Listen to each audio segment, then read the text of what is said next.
Hi, and welcome. Khosh Amadeen.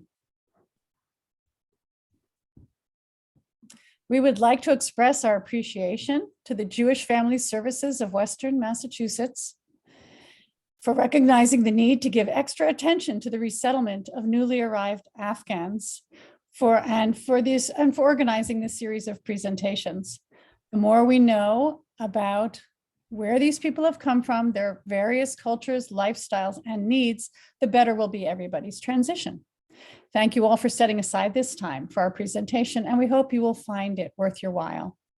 Our approach in this presentation is to talk about Afghanistan, the country, geography, the ethnicities, religions in a general way, as well as family structures, practices of gender dynamics, health and hygiene, and also to focus on school-related issues.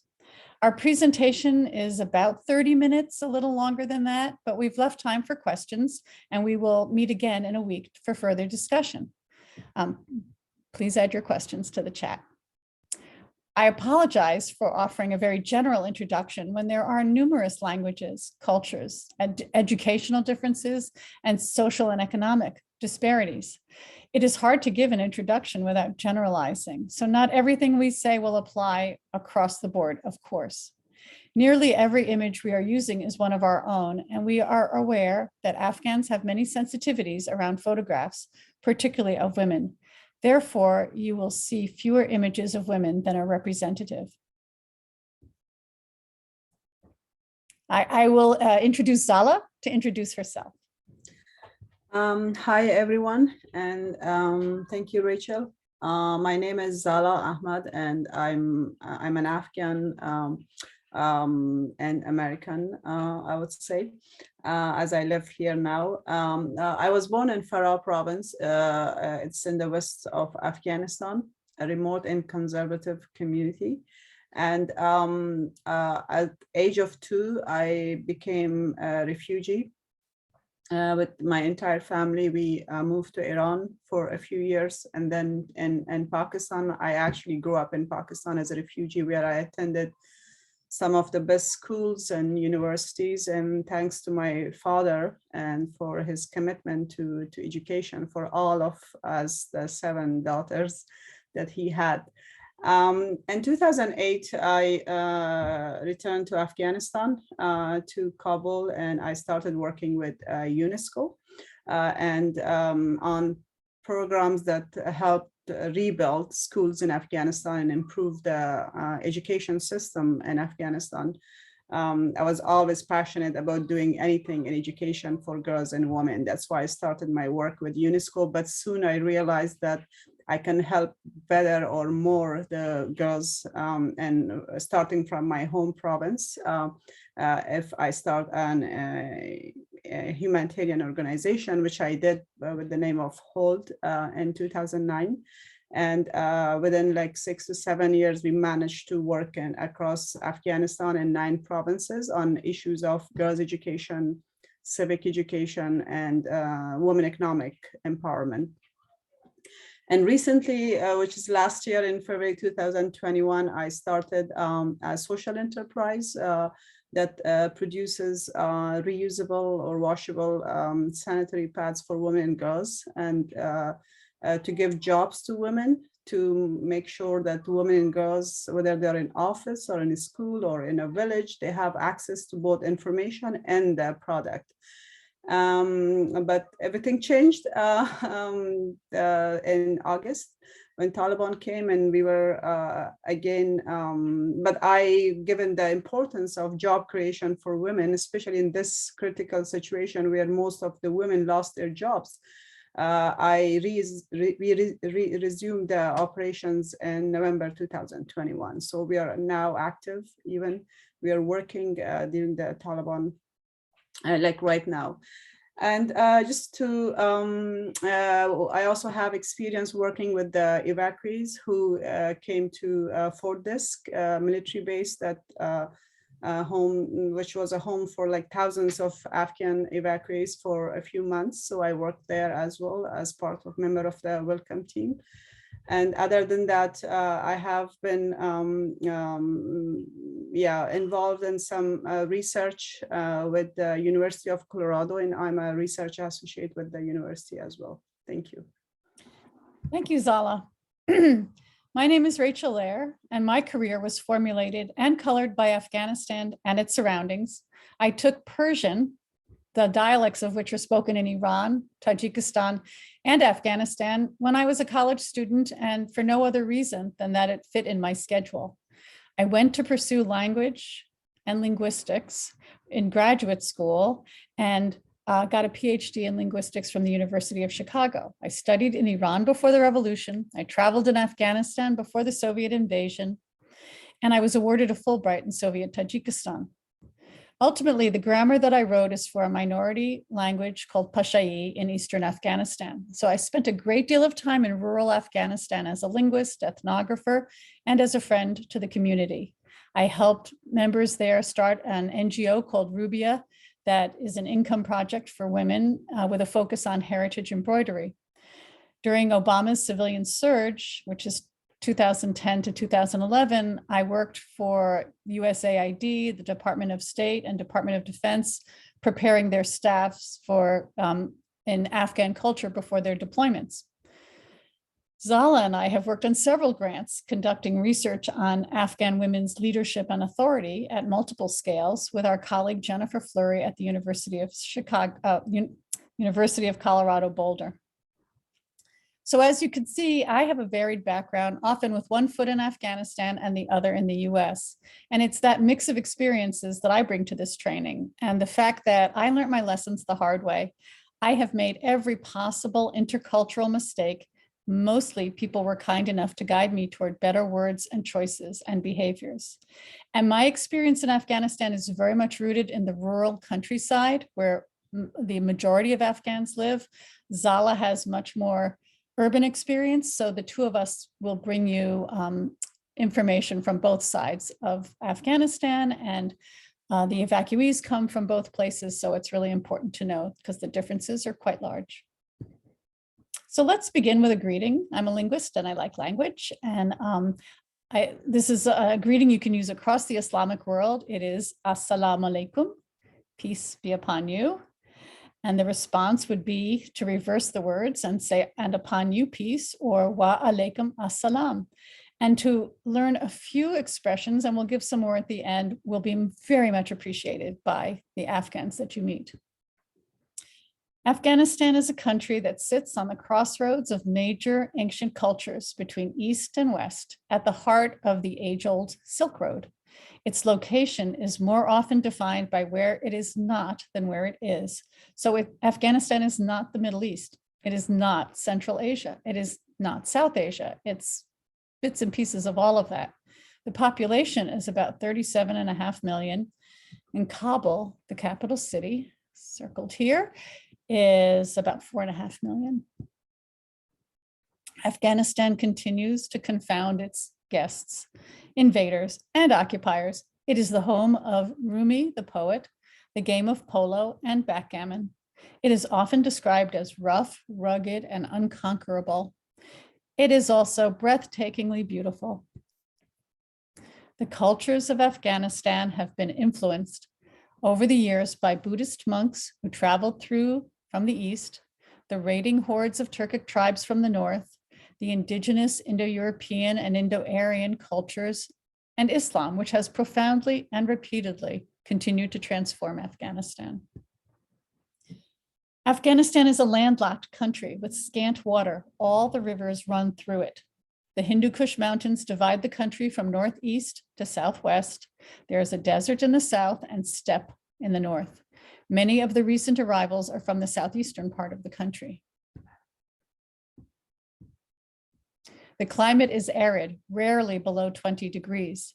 In summer, it can be hot and humid in the east, while dry in Kabul because of the altitude of nearly 6,000 feet. Afghanistan is more than 70% rural, and most people are subsistence farmers. So it takes the work of many family members to make ends meet. In general, men are responsible for providing financially for their often very large families. This culture persists in the US, where women are at home, illiterate often, and their families still don't want them to work. Naturally, this impacts children's schooling. Drought has been a persistent problem for years in Afghanistan. There's far more arable land than there is water to cultivate. Water rights and land ownership are continuous sources of tension and conflict. There is a saying in Afghanistan that Kabul can be without gold, but not without snow, meaning that snow bodes well for the upcoming agricultural season. Nevertheless, the Northeast winter is longer and harsher than what most of the Afghans are accustomed to. Child labor is common in Afghanistan. In the city, children are often sent out to sell products on the street or run shops. In the countryside, they do agricultural work. In urban areas, children mainly work in the mechanic shops, convenience stores, or out in the street selling items. Let me give you a very brief history of Afghanistan. Afghanistan was never colonized by the British, though they fought 3 wars over the attempts to colonize. This continues to be a point of pride among Afghans.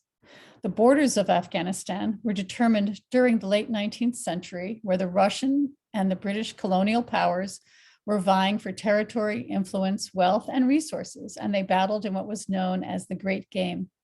Afghanistan was conquered by neither, but had its borders defined as a buffer zone between the 2 imperial powers. Political conflict in the 1970s led to the Soviet invasion in 1979, which drove over 3 million Afghan refugees into Pakistan and gave rise to numerous Mujahideen factions bolstered in Pakistan and funded by the US. And that's what Zala was referring to when she said that they went to live in Pakistan. The US proxy war ended with the Soviet withdrawal in 1989, and the US interest in Afghanistan evaporated along with it. A civil war raged among the Mujahideen factions until 1996, when the Taliban movement rose in response. Their Islamic emirate came out of the Islamic schools that were educating Afghans in Pakistan. To put an end to the civil war, they did put an end to the civil war, but created a pariah state, plunging the country deeper into poverty and isolation. This ostensibly ended with the US invasion in October 2001. Afghanistan is made up of numerous ethnicities, languages, tribal and non-tribal organized groups, and the languages have roots in Indo-European languages, Indo-Aryan languages, Turkic languages, and so it's really quite a mix. What's interesting to me with this map, which I always like, is that you can see over the borders of Afghanistan, many of those same language groups live. And so it gives you a sense of the kind of outside pressures on Afghanistan. The largest ethnic group and the politically dominant group are the Pashtuns. They're shown in green on the map, and their language is Pashto. You've heard probably that the Taliban are predominantly Pashtun, but so have been all the monarchs and elected presidents. Pashtuns are Sunni Muslim, and they are found, as you can see, all over Afghanistan.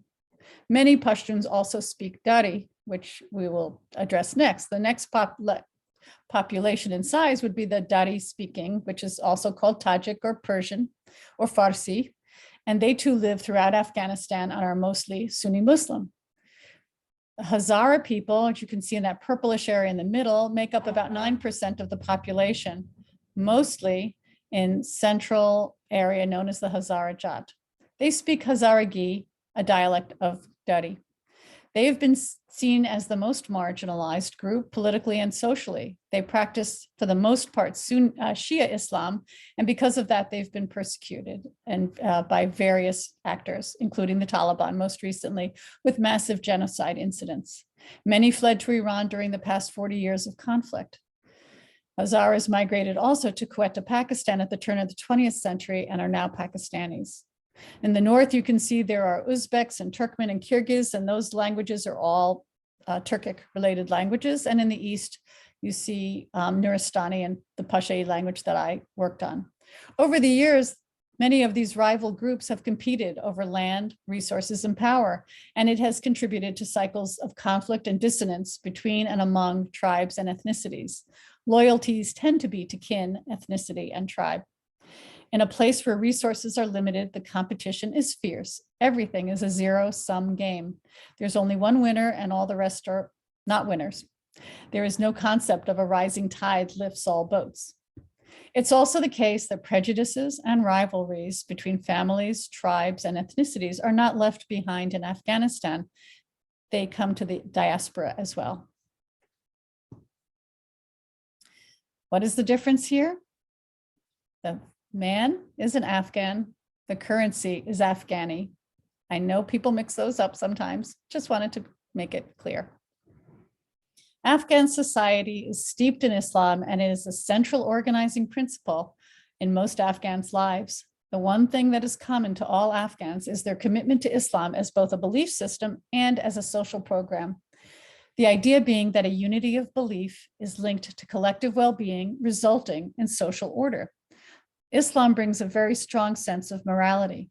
So, as I said, Sunni Muslims make up about 90% of the population, Shia Muslims about 10%.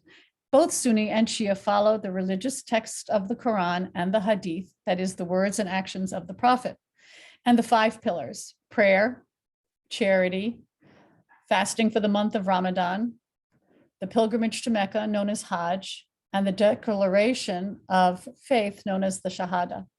The virgin birth of Jesus is upheld in Islam, and Jesus is considered the penultimate prophet in Islam, mentioned throughout the Quran. Mary, or Maryam, is revered as well. Islam pervades all aspects of life. The sayings and anecdotes are told often of the Prophet Muhammad are repeated by people. People pray multiple times a day, or they choose not to. Clothing is Islamically informed. It's meant to be modest and loose-fitting in general. And what is halal or permissible is dictated by Islam, from marriage partners to food, and what is haram, not permissible, such as pork and alcohol. Mosque attendance, at least in Afghanistan, is much more of a male activity, particularly among the Sunnis. The Islamic calendar is lunar, and there's also a solar Afghan calendar, just to complicate things. The dates for Islamic holidays do not line up with the Gregorian calendar, and this year Ramadan began on April 3rd and ended just recently. Ramadan is a month of spiritual reflection and fasting from sunup to sundown. Families often get together before sunrise and have a meal and not take either water or food until the evening breakfast meal called iftar. Iftar is celebratory and a time for visiting friends and relatives, and children often receive new clothes and toys and special treats. And the appropriate greeting would be Ramadan Kareem. It's like saying Happy Ramadan. Children may choose to fast once they reach puberty, though in some families it might be earlier, and this would certainly impact school attendance and performance. And Ramadan, as I said, just ended earlier this week. So the month of Ramadan ends with Eid al-Fitr, the festival of break fast. It's appropriate to give gift baskets of sweets and candies at this time and to say Eid Mubarak. Children may receive baskets of candies or chocolates or cookies for Eid. They also receive Eid in the form of cash from guests and elder family members. There are many other holidays on the Islamic calendar, but none of them are coming up soon, so I won't take them up right now. Birthday celebrations are not customary. Till recently, and still in many cases, births were not recorded officially, and Afghans often estimate their age and choose their own birth dates. I heard of a joke at the Fort Dix military site where many of the evacuees came, that they would have a birthday party with a big cake sufficient for everyone whose birthday is January 1st. January 1st is a very popular day to choose as your birthday. Other core concepts that are important as organizing principles in Afghan society include honor, family, and gender roles. Afghan communities, particularly villages and rural areas, tend to be self-governing. There has never been much reach of the government into the rural regions. So the government is seen as corrupt, rapacious, unreliable, and unavailable. The lack of services from the central government is not new. It's always been this way. And suspicion runs high of government representation and authorities. Therefore, Afghans prefer to avoid authorities and manage their affairs themselves. So developing trust and positive relationships to government representatives and authorities is going to take some time for the Afghans. Much of social behavior is influenced by an Afghan's awareness of their personal honor. Honor refers to a person's reputation, their prestige, their value, and especially how they're perceived by the community at large. A person's reputation precedes them in all things. So I like to think of it as a wheelbarrow. Generations of their families are kind of riding up front with all their honor, their piety, their wealth, their largesse, their humility. So an individual is responsible for all of that when he or she goes out into the world, and people are known by the family's reputations. It precedes them often. In this way, a person embodies so much more than just themselves. When they put their reputation on the line, they are doing so for their current, previous, and future family members. Most Afghans consider a person's behavior to be reflective of the family. Thus, when a person's behavior is perceived to be dishonorable, their family shares the shame. And if this occurs in the wider sphere, the dishonor may implicate ethnic group or tribe or even religion. So preservation of honor and community opinion is often at the forefront of people's minds. It influences people to behave conservatively in accordance with social expectations, to avoid drawing attention to themselves, or to risk doing something perceived to be dishonorable.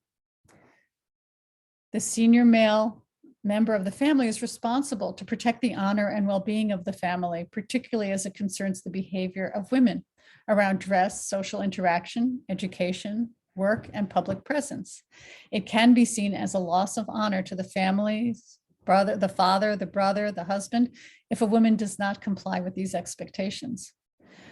Thus, Afghans are acutely aware that projecting dignity and scrupulously protecting the dignity of others is essential for good communication, and criticism is rarely given directly. With respect to the family, the core notion of public versus private is at play. Private is both physical and social. Family matters are part of that private sphere. An Afghan home is like a fortress surrounded by, particularly in the countryside, surrounded by high mud brick walls. The social space faces inward into the courtyard. There are no windows on the outside walls. Even in Afghan households in the diaspora, windows are often heavily curtained to shield. 3 or 4 generations could live in this shared space. A nuclear family might have 1 or 2 rooms. The compound often includes a latrine, a shared cooking space, and a lot of outdoor living happening in that courtyard. And children tend to be raised by all the women in the compound. There's precious little sense of privacy or private space in an Afghan household. And people, family bed is very popular, or people move their mattresses around depending on the weather. Rarely would somebody ever sleep alone. By the same token, social isolation is considered severe punishment, and the notion of timeout would be considered cruel. In urban areas, space is limited and people live in small compounds or in apartment blocks. Women's sphere is in the home. Women are in charge of domestic chores such as cooking, cleaning, raising children, preparing food for guests. And here too, there's a hierarchy with the mother at the top, delegating tasks to her daughters and daughters-in-law. The newest bride is the lowest in the pecking order, and the wife of the oldest son is the next in line to be matriarch. In general, gender roles are clearly defined as women dominate the domestic sphere. They wield a lot of authority over other women and children. This is true not only in Afghanistan, but in the diaspora as well. Laundry is done by hand, and women prefer to do it themselves at home. It's a point of privacy and pride to take care of one's family's laundry and the laundry of their guests. Laundromats are not a welcome choice for Afghans. Small portable washers would make great gifts. And an Afghan American who I spoke to, who has a family of 5, said that she has a small portable washing machine that she hooks up to the sink and does all the wash for her family, preferable to going to the laundromat. As you can see, conditions differ greatly in urban settings, and the evacuees who are here have come from both urban and rural backgrounds. Although much of the housework still falls on girls, there is less manual labor, and girls have more opportunities for education in Afghanistan, in urban Afghanistan. Babies are typically swaddled for most of their first year, and kohl, K-O-H-L, is rubbed on the eyes to make them look attractive. And people think that that might be good for them. You'll see that here too, babies being swaddled in this way. Afghan women are often valued by the number of sons they produce, and Afghan families, particularly in the rural areas, are quite large, 6 to 10 children. Most women give birth alone in the countryside, rarely in the hospital, rarely with midwives, although that has been changing. Maternal and infant mortality are high.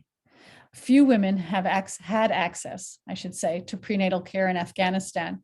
Many of the ones who experienced it on the military bases was for their first time when they came here. Men's roles are chiefly outside the home in the public sphere. They're responsible for the economic well-being, and all males in a household will work to support the family. This is especially true in urban and rural areas. Women may earn income through home-based work in the countryside, such as embroidery or tailoring, food preparation. And it's true in the city that there's quite a bit of that as well. But in urban areas, women have more opportunities to work outside the home, especially educated women. And there are many households where women earn income to support their families, such as widows or those whose husbands are ill or drug addicted or too old to work. And many of the women that Zala's company employs are women who are the sole bread earners in their families. Family structure is traditional and patriarchal, where most decisions are taken up by the father or husband, and an age hierarchy applies there as well, where the oldest son has most of the decision-making power. Much of this, of course, is in flux, and I know I'm generalizing a great deal, but you may encounter some of these issues. Most of the rural Afghans I know who have emigrated to the US or the European diaspora do follow this pattern, where in many of the households, the women are expected to stay home. They may or may not even be literate. It may take several years of resettlement before women can learn the local language, work, or even learn how to drive.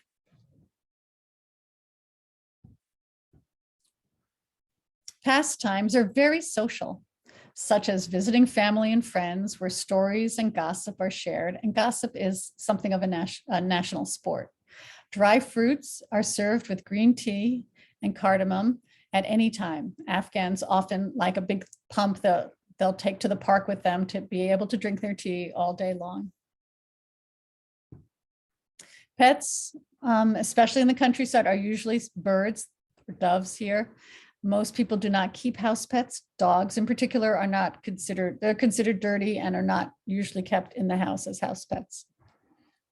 Children show deference and respect to their elders. Even when they grow up, they expect that their parents have wisdom and know what is best for them and trust them to make important life decisions for them. They respect their parents' wishes and take advice. That extends to marriage partners. Most marriages are arranged by parents, but not all. Arranging marriages, celebrations of engagement, and entertaining guests are hugely important to Afghans. In some cases, parents engage their babies to each other to solidify bonds. In other cases, individuals find their own mates in love marriages. That's particularly more the case among the educated and urban. There's a considerable range of attitudes about education. In rural areas, there's a widespread reserve about education, especially for girls. Education is limited and low by comparison to the US and many other countries, and lack of literacy is commonplace. Adjustment to English in school will be one huge issue. For students and families with non-literate parents, the challenge of educational compliance and investment is another. Just some of the issues. Schools are, for the most part, gender segregated. Afghan parents are not typically involved in their children's education, although teachers are held in high regard. Corporal punishment is still used in school and at home. And for those who have not previously attended school, some of the most basic skills, such as taking turns and lining up, will be new. Not knowing the right answers could be seen as a personal reflection of weakness, and as I said earlier, a negative reflection on the family, the tribe, or ethnicity. So being able to admit not knowing the answer will come, for some, at a high cost. You may find that students are shy to raise their hands, to share their concerns, even to ask a question. They may be embarrassed not to know the answer or concerned what other students may think of them because how others think about them or judge them is very important. Education in Afghanistan has been a process of rote memorization. Abstract reasoning and critical thinking are the crux of our education system, but not theirs. So singling out an individual both for achievement or criticism can be problematic. Students who excel and receive merit attention may create or exacerbate jealousies, not only against them individually, but as it pertains to family, tribe, etc. After school activities and sleepovers, not likely, especially for girls. Teenage girls may already be engaged and dating is forbidden. So a quick summary of some of the educational issues we've talked about is the attitudes and perceptions of parents towards education play a key role in how they will handle their children's schooling. The educational system differs between the US and Afghanistan. There is no mandatory attendance in Afghanistan. There's no culture of reading or bedtime stories in Afghanistan. And with large families, typically 8 children, it makes it hard to pay attention to the individual child. Mothers do not feel responsible for their children's education. That is customarily the father's role. That is outside the home. It's not an inside the home role. So parents don't participate much in their children's education. They don't help with homework, and they're not aware of daily progress. Parents do not respond in timely fashions to emails or phone calls or follow-ups from the school. Fathers are focused on paying the rent, and with only one parent working, mothers are focused on the household. While some changes have happened over the past 20 years of US and coalition involvement in Afghanistan, those changes apply less to the rural areas from which many of the Afghans are coming. So during the previous Taliban regime from 1996 to 2001, women and girls were subjected to strict dress codes, excluded from work outside the home, and denied access to education and healthcare, and had limited mobility. The Taliban have made numerous pronouncements, but we still don't know where they will come down. But in general, Afghan society is quite conservative, and women and girls have been limited. Education has been limited for most to primary, and women are meant not to be seen by men outside the family. Afghan women are typically accompanied by a mahram or a male escort, and you may find that to be the same here. Women have fought hard to gain legitimacy and authority in public decision-making in parts of Afghanistan, yet many still are obedient to their fathers, brothers, and husbands. Women often will not speak before men do and may not speak at all in male presence. I've spoken to many accomplished women in Afghanistan, activists, ministers, business leaders. They always emphasize how their fathers made sure they were educated, pointing out that this was the exception, not the rule, like Zala has said of her own father.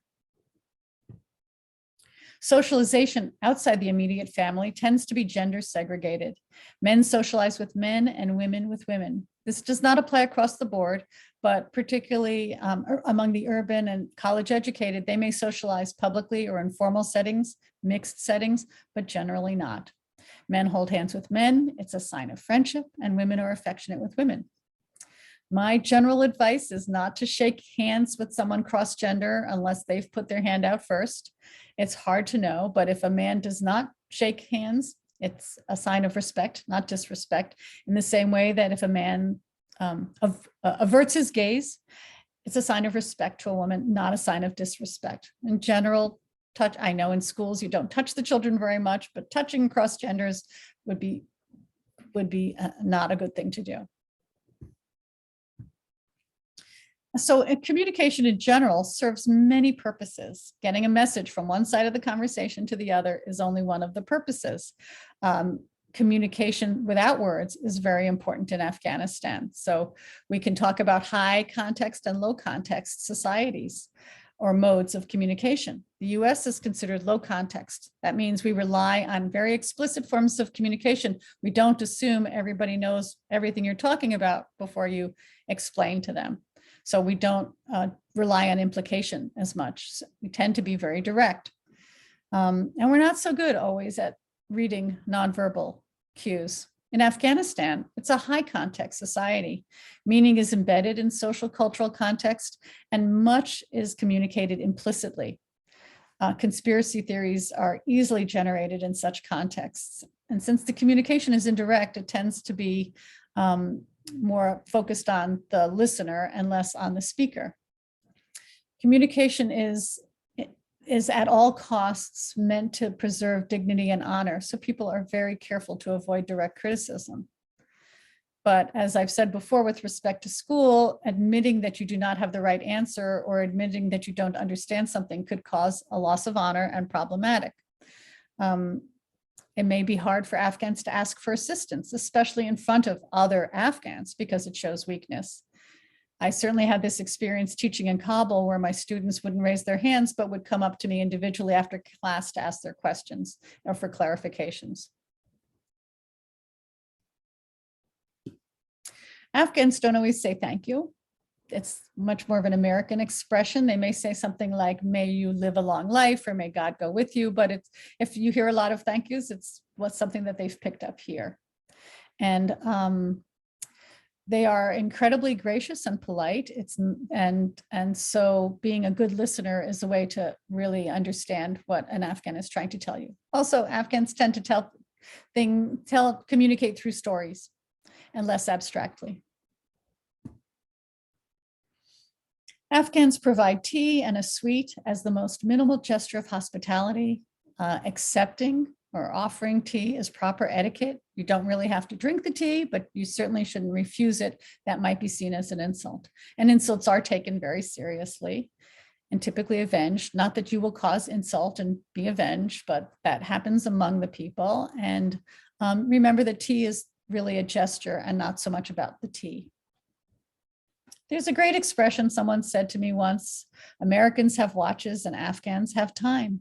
It's one of the ways that Afghans refer to the Taliban returning, that Americans were always on the clock and the Taliban had to wait them out. It's not that simple, of course, but it's definitely a factor.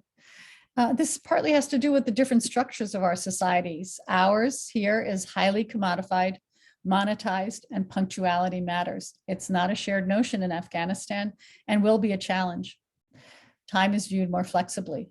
Bedtime, not a thing really in Afghanistan. Parent-teacher meetings, getting to school on time, excused absences, all of these can be challenges for Afghan resettlement. As we near the end of the talk, I wanted to talk a little bit about domestic life. And one of the ways that one might bond with Afghans is through food, because Afghans are very proud of their cuisine, love to serve up a great table or on the floor, which is also a typical way that Afghans will eat, and to share all of that. Typically big plates of rice, some chicken, usually fruits, and often in the countryside, they have ovens that tandoor ovens that they bake their bread in. If you're invited to an Afghan family, be prepared to wait for a meal to be cooked. It takes a long time. Takeout, Afghans don't really, it may take a while before they're accustomed to takeout here. Pizza, though, is universally enjoyed. Preventative medical care, dental care, eye care, exercise, heart, healthy eating, all of these are new ideas that will take time. Afghans, as I talked earlier about laundry is very labor intensive, and people don't change their clothes as often as most Americans do. They may not even wear pajamas to go to sleep. Personal hygiene comes at a high cost in Afghanistan, where water is scarce and heating it requires precious fuel. In some areas, even women believe it's unhealthy for the baby if they shower too much.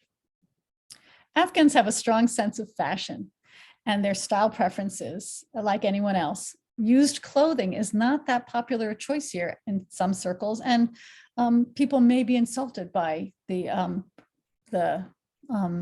predominance of being given used clothing. So a friend of mine was a recipient of several people's used coats. Everybody was so worried she was going to be cold in the winter. And she was terribly insulted by this implication that she might want their used clothing. And she actually had her mother send her a coat from Kabul because that was the style and the aesthetic that she wanted to wear. So in summary, for Afghans, family is paramount. In order to respect what matters to them most, it is worth being considerate of behaviors and actions that might cause shame, dishonor, or embarrassment. It's important to be mindful of gender roles and relations. Men have public lives and economic responsibilities. Women have home-based lives and responsibilities. Respect their strong sense of personal honor and acute awareness of what their community thinks about them. Hospitality, loyalty, and modesty are very highly valued, and communication style is indirect, very protective of the speaker and the listener's dignity. Time orientation, punctuality, timeliness, deadlines, not so important. These people are deeply in debt to the Americans who have brought them here, and receiving charity can make them feel weak. Most were self-sufficient at home, some highly educated and worked in positions of responsibility and authority. Much of that is gone here in the American context, and it's invisible to us, though not within their communities.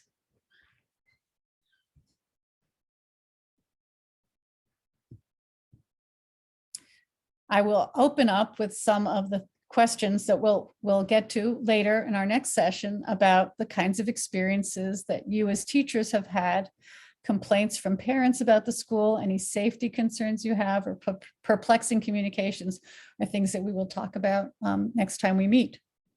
I'd like to thank you with a Dari Tashakur and a Pashtu Manana, and say goodbye.